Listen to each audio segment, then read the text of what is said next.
Hi, எல்லாரும் எப்படி இருக்கீங்க? இன்றைக்கி நம்ம என்ன பார்க்க போகிறோம்னா மட்டன் பிரியாணி பார்க்க போகிறோம். அதுக்கு முன்னாடி இப்போ தான் நீங்கள் ஃபஸ்ட் டைம் எங்கள் சேனலில் பார்க்குறீங்கன்னா சப்ஸ்கிரைப் பண்ணிக்கங்க. வாங்க வீடியோக்குள்ளே போகலாம். 1/2 கிலோ மட்டன் நான் நல்லா வாஷ் பண்ணி வச்சுருக்கேன். அதுக்கு தேவையானது ஒரு ஸ்பூன் இஞ்சி பூண்டு விழுது சேர்த்துக்கிறேன். ஒரு 1/2 ஸ்பூன் குழம்பு மிளகாத்தூள் சேர்த்துக்கிறேன். ஒரு 1/2 ஸ்பூன் உப்பு சேர்த்துக்கிறேன். இதுக்கு தேவையான அளவு கொஞ்சம் திட்டமாக இது மூழ்கிற அளவுக்கு தண்ணி வச்சுட்டு இது நல்லா ஒரு கிளறி கொஞ்சம் தண்ணி பத்தலை, இன்னும் கொஞ்சம் தண்ணி ஊற்றிக்கலாம். ஸ்லோவில் 2 விசில், ஃபாஸ்ட்டில் 2 விசில் வேக வச்சு எடுத்துகிட்டு பார்க்கலாம். மட்டன் வெந்துட்டுருக்குது. அதுக்குள்ளே நம்ம அரிசி ஊற வச்சுக்கலாம். நான் 3/4 கிலோ அரிசி எடுக்க போகிறேன். ஒரு டம்ளர்னாக்கா 1/4 கிலோ எங்கள் வீட்டு வச்சுருக்கிற நான் டம்ளர். அது 3 டம்ளர் நான் எடுத்துக்க போகிறேன். பாஸ்மதி ரைஸ் தான் எடுத்துருக்கிறேன். அது ஊற வச்சுக்கலாம்.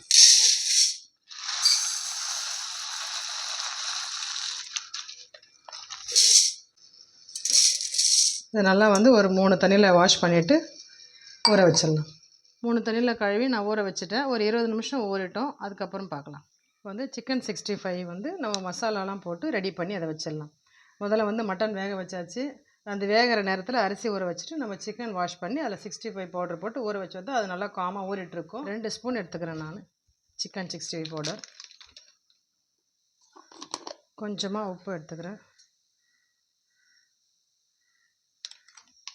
ஒரு 1/2 ஸ்பூன் இஞ்சி பூண்டு விழுது எடுத்துக்கிறேன். இதை போட்டு நல்லா கிளறி எடுத்து நம்ம ஊற வச்சிடலாம்.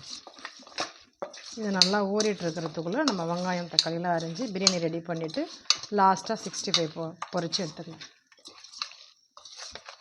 இப்போ பிரியாணி தாளிக்க போகிறோம். ஒரு 6-7 லவங்கம் எடுத்திருக்கேன். 5 ஏலக்காய் எடுத்திருக்கேன். அன்னாச்சி பூ 1, மராட்டி மொக்கு 2, ஒரு பிரிஞ்சி இலை, அப்புறம் பட்டை ஒரு 3-4 துண்டு எடுத்துருக்கேன். வெங்காயம் 6 வெங்காயம் நீல வாக்கில் கட் பண்ணி வச்சுருக்கேன். நான் சொன்னேன் பார்த்தீங்களா, ஒரு டம்ளர் நான் சொன்னேன். நான் ஒரு டம்ளர்னால் 1/4 கிலோவுக்கு 2 வெங்காயம் கணக்கு. 6 வெங்காயம் நான் எடுத்துருக்கேன். 6 வெங்காயம் நீல வாக்கில் கட் பண்ணியிருக்கேன். அதே மாதிரி 6 தக்காளி நீல வாக்கில் கட் பண்ணி வச்சுருக்கேன்.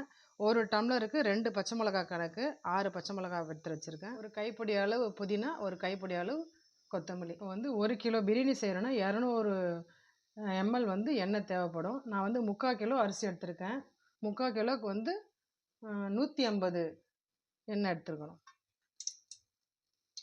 நான் கடலை எண்ணெய் தான் யூஸ் பண்ணுவேன். நீங்கள் ரீஃபைண்ட் ஆயில் போடுறதுனாலும் போட்டுக்கோங்க. இது 100 ஊற்றிருக்கேன். இன்னும் ஒரு 50 எடுத்துக்கலாம்.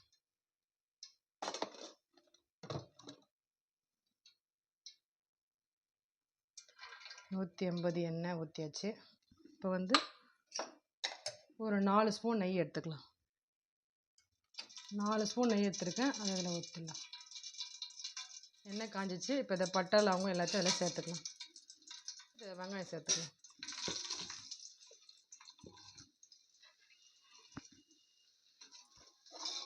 கண்ணாடி பதம்னு சொல்கிறாங்களே அந்த ஸ்டேஜ் வந்திருக்கு. ஆனால் நல்லா இன்னும் செவந்து வரணும். பக்கோடா கலர் வரணும். நீங்கள் எந்த பிரியாணி செய்கிறதா இருந்தாலும் சரி, நல்லா பக்கோடா கலரில் நல்லா செவந்து வெங்காயம் அதுக்கப்புறம் நீங்கள் தக்காளி போட்டிங்கன்னா, அதுக்கப்புறம் 1 by 1 போட்டிங்கன்னா நல்லாயிருக்கும். ருசி நல்லா சூப்பராக இருக்கும். செய்ய தெரியாதவங்க செஞ்சால் கூட நல்லாயிருக்கும். நல்லா செவந்து வந்துச்சு பாருங்கள். இதுதான் பதம். இப்போ தக்காளியும் பச்சை மிளகாவும் சேர்த்துக்கலாம்.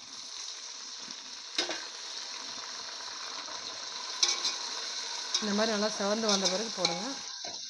அடுத்து இஞ்சி பூண்டு பேஸ்ட் சேர்த்துக்கலாம். நல்லா கோபுரமாக 1 ஸ்பூன். 1, 2, 3. ஒரு டம்ளருக்கு 1 ஸ்பூன் கோபுரமாக.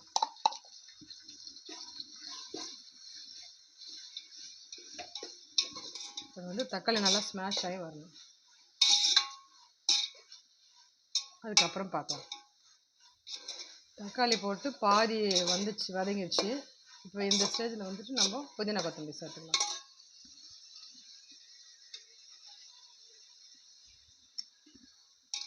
இது கொஞ்ச நேரம் வதங்கின உடனே நம்ம வேக வச்ச மட்டன் எடுத்து இதில் சேர்த்துக்கலாம். சிக்கன் போடுற மாதிரி இருந்தால் இப்போ புதினா கொத்தமல்லி போட்டு அடுத்த நிமிஷம் சிக்கன் போட்டுக்க வேண்டியது. இந்த நேரத்தில் மிளகாத்தூள் எல்லாம் நம்ம போட்டு தயிர் போடணும். நான் தயிர் போட மாட்டேன். தயிர் போட்டால் நல்லா டேஸ்ட் நல்லாயிருக்கும். எங்கள் வீட்டில் ஒருத்தர் தயிர் போட்டால் பிடிக்காது, அதனால் நான் போடுறதில்ல. நீங்கள் தயிர் போடுங்க, இன்னும் நல்லா டேஸ்ட்டு சூப்பராக இருக்கும். குட்டி ஸ்பூனில் 1 ஸ்பூன் மிளகாத்தூள், 1 டம்ளருக்கு 1 ஸ்பூன் மிளகாத்தூள். நான் 3 டம்ளர் எடுத்திருக்கேன், 3 ஸ்பூன் போட்டுக்கிறேன். இது வந்து வெறும் மிளகாத்தூள். இது வதக்கிட்டு நம்ம லாஸ்ட்டாக வந்து உப்பு காரம் சரியாக இருக்கான்னு பார்க்கும்போது பார்த்துட்டு பத்தெல்லாம் சேர்த்துங்க. ஒரு மிளகாத்தூள் நல்லா காரம் அதிகமாக இருக்கும். அதே மாதிரி பச்சை மிளகாலையும் காரத்தன்மை ஒன்று அதிகமாக இருக்கும், ஒன்று காரமே இருக்காது. அதனால் நம்ம இதே தான் அளவுன்னு நம்ம சொல்ல முடியாது. லாஸ்ட்டாக ஃபைனலாக நம்ம பார்த்துட்டு உப்பு காரம் பார்க்கும்போது பத்தலைன்னா சேர்த்துக்குங்க, இல்லை கரெக்டாக இருக்குன்னா விட்டுருங்க. இப்போ இந்த இதில் உப்பு சேர்த்துக்கலாம்.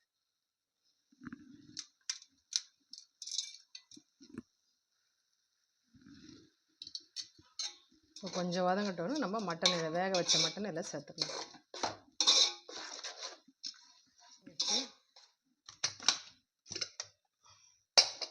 நல்லா கரெக்டாக வெந்திருக்கு எனக்கு.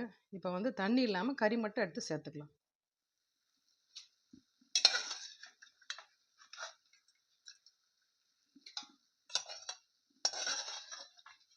நீங்கள் வேக வைக்கும்போது பார்த்துங்க நல்லா வெந்திருக்கான்னுட்டு. வெந்திருக்குன்னா இதில் சேர்த்துங்க, வேகலைன்னா ஒரு விசில் விட்டுக்குங்க. சரி, இது வந்து நல்லா நீங்கள் தயிர் ஊற்றுற மாதிரி தான் தண்ணி பிரிஞ்சு வரும். இப்போ மட்டன் போட்டதும் தண்ணி பிரிஞ்சு வரும். தண்ணி நல்லா பிரிஞ்சு தண்ணி சுண்டி எண்ணெய் பிரிஞ்சு வர்றது தான் பதம். அதுக்கப்புறமா தான் நம்ம தண்ணி விடணும். அப்போ தான் கரெக்டாக நல்லா டேஸ்ட் நல்லா சூப்பராக இருக்கும். தண்ணியோட அளவும் கரெக்டாக இருக்கும். 1 டம்ளர் பாஸ்மதி ரைஸ்க்கு 2 டம்ளர் தண்ணி, அதான் அளவு. இப்போ நல்லா வதக்கியாச்சு. இந்த நேரத்தில் தான் நீங்கள் வந்து தயிர் சேர்த்துக்கணும். இப்போ மட்டன் வேக வச்ச மட்டனை போட்டுட்டு தயிருக்கு வந்து அளவு இருக்குது. இப்போ எப்படி நம்ம எண்ணெய் வந்து 1 கிலோவுக்கு 200 ml எண்ணெய் சொல்லியிருந்தேன், அதே மாதிரி அதே அளவு தான் தயிரும் 200 சேர்த்துக்கணும். 1 கிலோவுக்கு 200. இப்போ நீங்கள் போகிறதா இருந்தால் ஒரு 1/4 கிலோ போகிறதா இருந்தால் 50 போட்டுக்குங்க, 1/2 கிலோ போகிறதா இருந்தால் 100, அந்த மாதிரி கணக்கு. அதை போட்டு ஒரு முறை செஞ்சு பாருங்கள், போடாமல் ஒரு முறை செஞ்சு பாருங்கள், நல்லா டேஸ்ட் அருமையாக இருக்கும். அதோட டிஃப்ரெண்ட் உங்களுக்கு நல்லாவே தெரியும் பாருங்கள். எப்படி நான் வந்து ஆனியன் நல்லா சவக்க வதங்கி வரணும்னு சொன்னனோ அதே மாதிரி தான் இதுவும். இப்போ எண்ணெய் பிரிஞ்சு நல்லா வரணும், அந்த பிறகு பார்க்கலாம். இப்போ பாருங்கள் எண்ணெய் பிரிஞ்சு வந்திருக்கு பாருங்கள். இந்த மாதிரி தான் வரணும். எண்ணெய் பிரிஞ்சு வந்தோடனே நம்ம தண்ணி ஊற்றினா கரெக்டாக இருக்கும். இப்போ வந்து மட்டன் வேக வச்ச தண்ணியை ஊற்றிக்கலாம். இப்போ வந்து 1.25 டம்ளர் இருக்குது எனக்கு மட்டன் வேக வச்ச தண்ணி. 1 ஊற்றிருக்கேன், ஒரு 1/4 இருக்குது. அது கூட தண்ணி ஊற்றிக்கிறேன் நான்.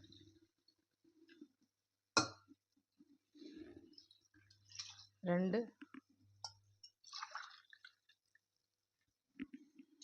3, 1 டம்ளர் பாஸ்மதி அரிசிக்கு 2 டம்ளர் தண்ணி. இப்போ நான் 6 டம்ளர் தண்ணி ஊற்றுறேன். 3 ஊற்றிருக்கேன், 6 ஊற்றிட்டு பார்க்கலாம். தண்ணி ஊற்றியாச்சு.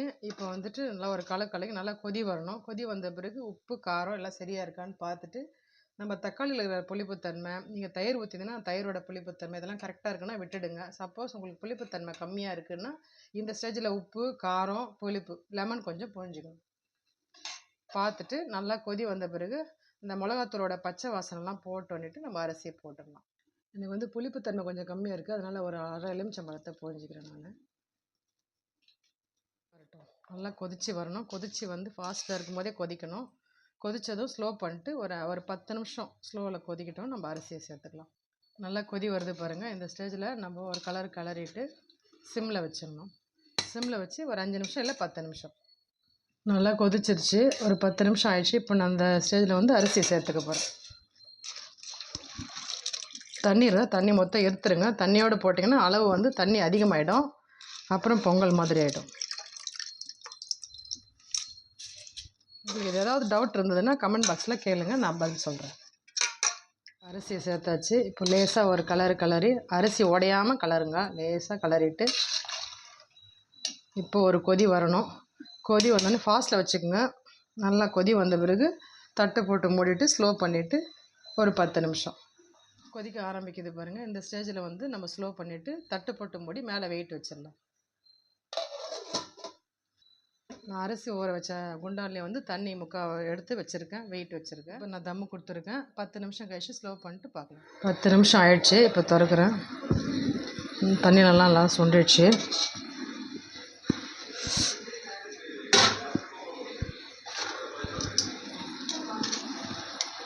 இன்னும் ஒரு 5 நிமிஷம் இருந்தால் கரெக்டாக இருக்கும். நிறைய கரண்டி போட்டு உடச்சிடாதீங்க, அப்படியே பக்குவமாக பரட்டி எடுக்கணும், இல்லைன்னா உடையும் சாதம். இன்னும் ஒரு 5 நிமிஷம் இல்லை 10 நிமிஷம் தான் எனக்கு சரியாக போயிடும். அதை அப்படியே நான் தட்டை போட்டு மூடிடுறேன். வந்து 65 பொரிச்சிக்கலாம். எண்ணெய் காஞ்சிருச்சு. இப்போ நான் 65 ஊற வச்சு வந்து 3/4 மணி நேரம் ஆயிடுச்சு. நல்லா ஊறி இருக்குது. நல்லா ஊறிச்சுன்னா உப்பு காரம் நல்லா இறங்கியிருக்கும்.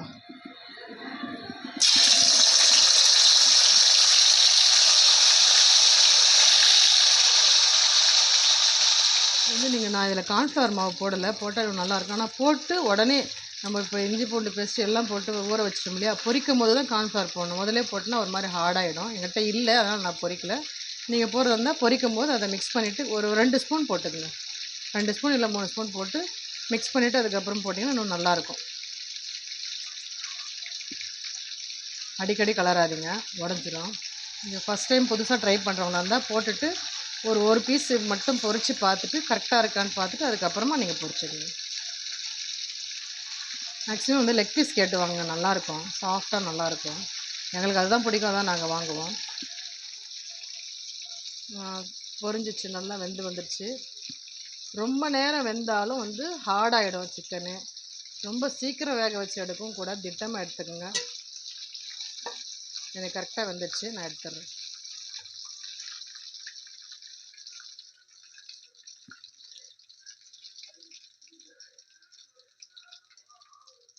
நல்லா பொரிச்சு எடுத்தாச்சு, சூப்பராக இருக்குது பாருங்கள். பிரியாணி ரெடி ஆகிடுச்சு. தண்ணி வந்து ஆவி உங்கள் கைக்காய் எடுங்க, ஆவி அடிச்சிட போது பார்த்துங்க. ரெடி ஆகிடுச்சு பாருங்கள். இப்போ நான் திருப்பியும் நிறுத்திட்டேன், ஸ்டவ் ஆஃப் பண்ணிட்டேன். நான் 20 நிமிஷம் ஆகிடுச்சு. இப்போ ஒரு 10 நிமிஷம் கூல் பண்ணிவிட்டு அதுக்கப்புறமா நீங்கள் வந்து கரண்டி போட்டு எடுத்திங்கன்னா சாதம் உடையாமல் இருக்கும். அதான் வந்து திறந்துட்டேன், 10 நிமிஷம் ஆகிடுச்சு. இதை பாருங்கள், நல்லா பொலன்னு வந்திருக்கு பாருங்கள். பக்குவமாக கரண்டி போட்டு எடுங்க, கரெக்டாக வந்திருக்கு எனக்கு பதம். நான் வந்து 1/2 கிலோ மட்டன் எடுத்திருக்கேன், 3/4 கிலோ அரிசி போட்டிருக்கேன். 1/2 கிலோ அரிசின்னா 1/2 கிலோ கறி தான் போடணும். அரிசி எவ்வளோ எடுக்கிறோமோ அதே அளவு கறி போடணும். எங்களுக்கு கறி சாப்பிட ஆள் இல்லைன்றதுனால நான் கறி கம்மியாக எடுத்திருக்கேன். உங்களுக்கு சாப்பிட்ற ஆள் இருக்காங்கன்னா ஈக்குவலாக நீங்கள் எடுத்துக்கோங்க. எவ்வளோ அரிசி போடுறீங்களோ அதே மாதிரி போட்டுக்கோங்க. செம்ம டேஸ்ட்டாக நல்லாயிருக்கும். அவ்வளோதான், பிரியாணி ரெடி ஆகிடுச்சு. சுட சுட வாழை இலை பிரியாணி போட்டாச்சு, 65 வச்சாச்சு, தயிர் பச்சடி வச்சாச்சு. நான் முட்டை கிரேவி பண்ணியிருந்தேன், அதை நான் வீடியோ போடல. நெக்ஸ்ட் வீடியோவில் நான் காட்டுறேன். இதே மாதிரி நீங்களும் செஞ்சு சாப்பிட்டு பார்த்துட்டு எப்படி இருக்குன்னு சொல்லுங்கள்.